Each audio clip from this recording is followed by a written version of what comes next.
আমি এক নারীর প্রতি আসক্ত, সেটা হচ্ছে আমার বউর প্রতি আসক্ত। আমার সামনে যদি হাজার সুন্দর সুন্দর মেয়ে লাইন ধরেও ঘুরে বা আমাকে প্রপোজ করে, আমি ডিরেক্ট রিজেক্ট করে দিব। কারণ ওই যে আমি এক নারীর প্রতি আসক্ত, আমি এক নারীকেই ভালোবাসি। ওই নারীর ভিতরে এমন কিছু নাই, আবার এমন কিছু আছে যে আমার খুব ভালোবাসে, আমাকে প্রায়োরিটি দেয়, আমার খুব কেয়ার করে, রেসপন্স করে, আমাকে বুঝে। তো সেই ক্ষেত্রে আমি তাকে অনেক ভালোবাসি। বর্তমান যুগে মানুষ বলে যে টাকা পয়সা দিয়ে সব, আসলে টাকা পয়সা দিয়ে ভালোবাসা কিনা যায় না। যে বোঝার সে অল্পতেই বুঝে, অল্পতেই খুশি থাকে।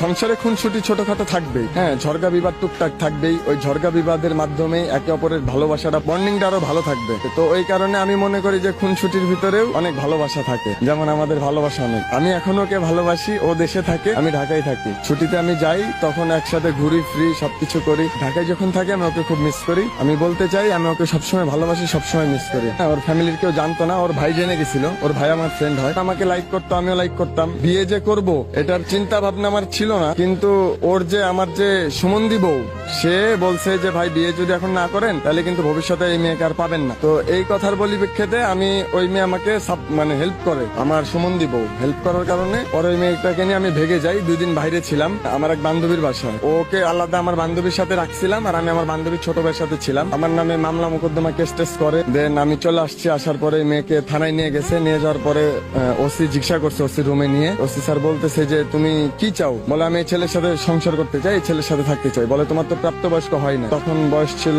16 বছর, তখন আমার বয়স ছিল 21। এই মেয়েটার আমি বিয়ে করছি। যাই হোক, পরে ফ্যামিলিগত ভাবে মেয়েটার সাথে আমার সম্পর্ক, ফ্যামিলি ভাবে বিয়েটা দিছে। ওরে আমি বলতে চাই যে আমি ওকে সবসময় ভালোবাসি, সবসময় ভালোবাসবো, অল টাইম ভালোবাসবো। আর আমি ওর প্রতি খুবই লয়াল। ও ব্যতীত যদি পৃথিবীতে আরো হাজার হাজার সুন্দর সুন্দর মেয়ে এসে আমার সামনেও যদি দাঁড়ায় বলে যে আমি তোমাকে ভালোবাসি সৌরভ, আমি রিজেক্ট করে দিব। কারণ ওকে আমি অসম্ভব ভালোবাসি। হুমায়ুন ফরিদি স্যার যেমন একজনকে অসম্ভব ভালোবাসতেন, আমি এক নারীর প্রতি আসক্ত, সেটা হচ্ছে আমার বউর প্রতি আসক্ত। আমার সামনে যদি হাজার সুন্দর সুন্দর মেয়ে লাইন ধরেও ঘুরে বা আমাকে প্রপোজ করে, আমি ডিরেক্ট রিজেক্ট করে দিব।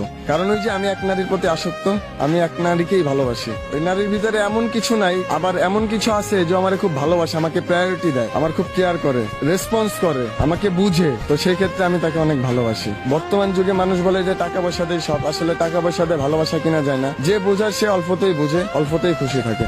সংসারে খুনসুটি ছোটখাটো থাকবেই, হ্যাঁ, ঝগড়া বিবাদ টুকটাক থাকবেই। ওই ঝগড়া বিবাদের মাধ্যমে একে অপরের ভালোবাসাটা, বন্ডিংটা আরো ভালো থাকবে। তো ওই কারণে আমি মনে করি যে খুনসুটির ভিতরেও অনেক ভালোবাসা থাকে, যেমন আমাদের ভালোবাসা অনেক। আমি এখনো ওকে ভালোবাসি, ও দেশে থাকে, আমি ঢাকায় থাকি। ছুটিতে আমি যাই, তখন একসাথে ঘুরি, ফ্রি সবকিছু করি। ঢাকায় যখন থাকি আমি ওকে খুব মিস করি। আমি বলতে চাই আমি ওকে সবসময় ভালোবাসি, সবসময় মিস করি। হ্যাঁ, ওর ফ্যামিলির কেউ জানতো না, ওর ভাই জেনে গেছিল। ওর ভাই আমার ফ্রেন্ড হয়, আমাকে লাইক করতো, আমিও লাইক করতাম। বিয়ে যে করব এটার চিন্তা ভাবনা আমার ছিল না, কিন্তু ওর যে আমার যে সুমন